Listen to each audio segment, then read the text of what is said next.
Washington, D.C. It may seem like a faraway place to many of you, one you only hear about on the nightly news or read about in the newspaper. but right now, you have the opportunity to win an all-expense-paid trip to the nation's capital. So sit back, pay attention, and join us on the Youth Tour, a patriotic journey.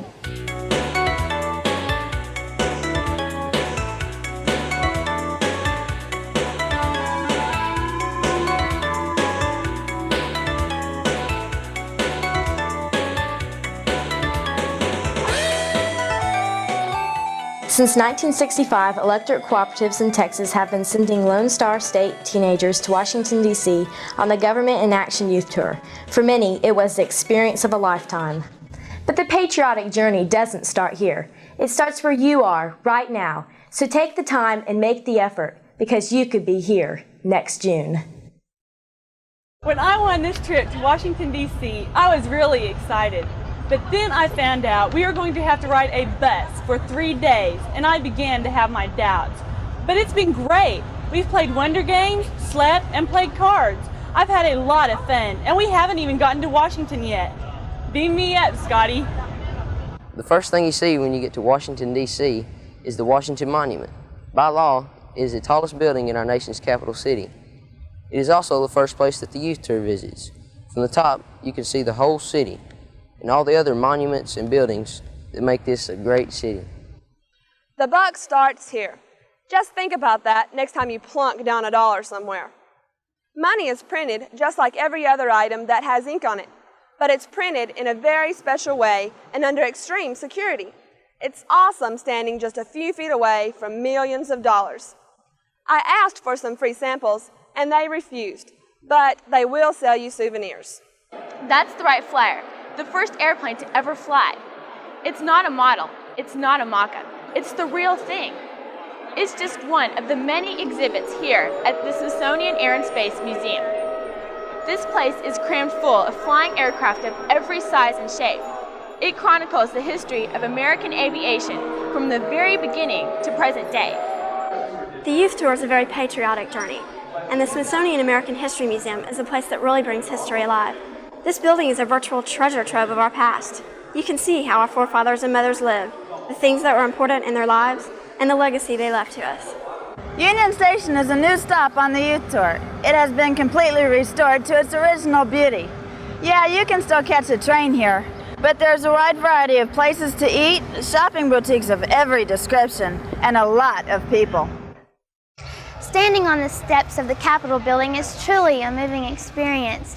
Visions of all the great men of our country who stood in this exact same spot flash through your mind. Having your picture taken here really makes you feel important. One of the highlights of the Youth Tour is meeting with a U.S. Congressman. He takes time out of his busy day to meet with us. And the first time I ever came here was when I was state FFA president, and I came on this very trip that y'all are on. So there's no way knowing what the future holds, but I became very, very inspired on this trip to Washington. But the beautiful thing about this country is you have the ability to dream dreams, and you can make your dreams come true, no matter what it is. You can become whatever you want to become. The National Archives is where the Declaration of Independence and the Constitution of the United States are housed. These two documents are the heart and soul of the American freedoms we all enjoy. I swelled with pride as I realized how something written more than 200 years ago has remained so vibrant and alive today. The FBI building is a very interesting place.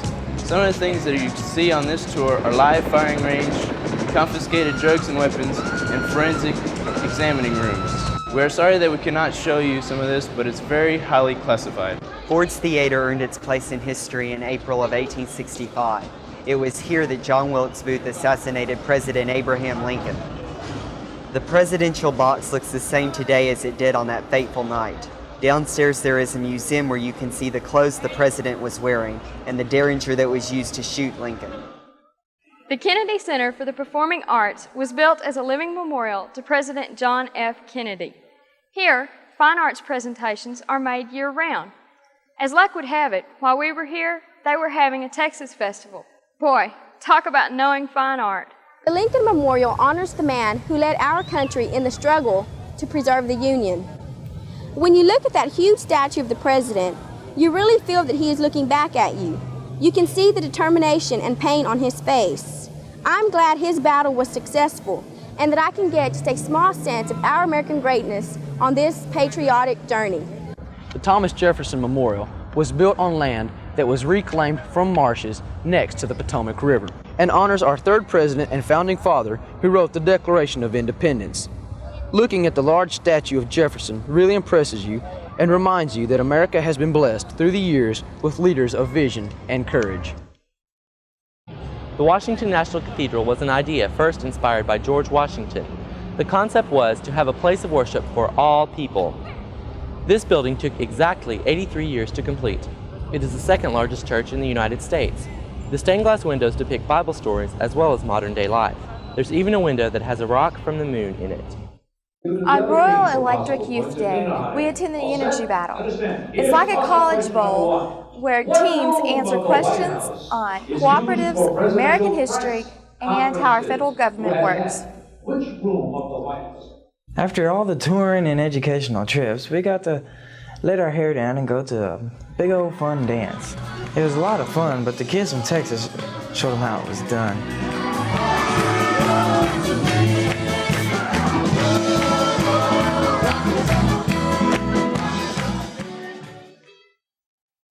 Arlington National Cemetery is a shrine to those who have made the ultimate sacrifice for our freedom. It's a somber and moving place because no matter which way you look at the headstones, they are all in a row. This signifies that the troops are still in formation and waiting to accept the challenge to defend America. It's just another inspiring stop on the patriotic journey. Watching the guards at the tomb of the unknown soldier is truly moving. They walk with such precision and grace, every step is calculated and exact. It is also impressive that this shrine is guarded 24 hours a day, every day of the year, no matter what the weather. It is altogether fitting and proper that we Americans do this in honor of these men. We just laid a wreath at the tomb of the unknown soldier. It was a very moving and impressive ceremony. As I was walking down the stairs, I felt proud of my country and I was proud to be an American. I felt very grateful to these men and women that have fought for our country. Before, when I was at home in Texas, I had never really thought about what these soldiers had done for me. But as I was walking down the stairs and participating in the ceremony, I realized just how much they had sacrificed and just how much that sacrifice has meant to me and my life right now. It's a very patriotic feeling because you know that all these men and women have given their lives for me, actually, to live how I am today. When the bugler was playing taps, I felt like crying because it was so emotional, just standing there and looking at the site. It's just a feeling I can't explain it. It's overwhelming desire to just want to go up to the tombstone and just put your hand beside it and just get down and cry. That's what I felt like doing. There are more than 58,000 names engraved on the Vietnam War Memorial Wall.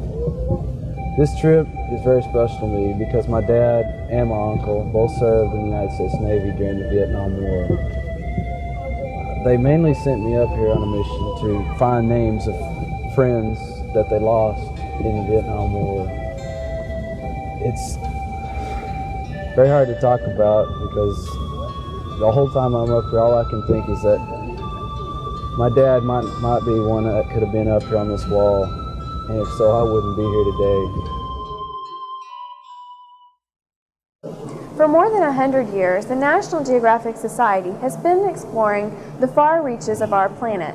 In here, there are exhibits that feature treks to the North and South Poles, historic climbs of famous mountains, and many other events and conditions that are important in the history of our planet. Mount Vernon is the home of George Washington, the first president of the United States, and many times referred to as the father of our country. This stately mansion has been restored to its original condition. It is one of the most recognized landmarks in America. When you step inside, it's like traveling 2 centuries back in time. You can just imagine you're there with the Washington family. Ask not what your country can do for you, ask what you can do for your country. Those immortal words that the late president came to mind as I visited the Kennedy gravesite. I want to encourage more minority students to get involved with the youth tour. It's an opportunity to learn and become more a part of our country. It could be the key to your success in the future. It is something you can do for yourself and your country. The last night we were in Washington, D.C., we went to an extravaganza called the Spirit of America. It gave me a real heartwarming feeling to be an American. It was a perfect way to end our stay on the patriotic journey.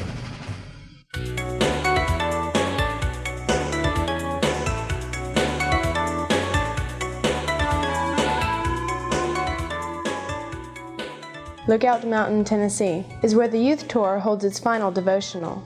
We ride a cable car a mile up a mountain. It feels like you're going into the clouds.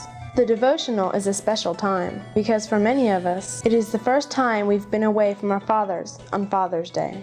And we also know that soon we will be saying goodbye to all our newfound friends. We met a lot of great friends on the youth tour in a very short time. Friends you can talk to, friends you can share with, and of course, friends you can feed. I encourage you to do what you can to go on the youth tour. Write that essay and say that speech. It's a chance of a lifetime and you'll never forget it.